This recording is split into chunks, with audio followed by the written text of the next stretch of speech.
Վերականգնում է հայի մեջ իր սեփական ուժերի նկատմամբ։ Մնացած խնդիրները կլուծվեն։ Զորավիք եմ։ Շնորհակալություն Հայրիկ ջան։ Ես շատ ուրախ եմ, որ ձեր նման փորձառու ակտիվ մարդիկ այսօր մեր կողքին են։ Մենք պարտավոր ենք հայրենիքը բերենք մարդկանց սրտերի մեջ, բայց նույնիսկ հիմա լեզվի վրա չկա։ Դա դարել է արդեն վտանգավոր, եթե մենք մի քիչ մեր կողմնակիցներով շատ խոսանք հայրենիք բառեր արտասանենք, մի հատ էլ կսկսեն կալանավորել հայրենիքի համար։ Հայրենիք բառը, հայկական արժեքներ բառը, դա հիմա ներկայացվում է որպես հանցագործություն։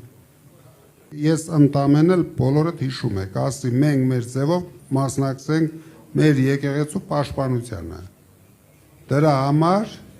արդեն 1 տարի է կալանքի տակ են, որից 7 ամիսը ամենածանր պայմաններում։ Սրանք իրոք անհայրենիք են։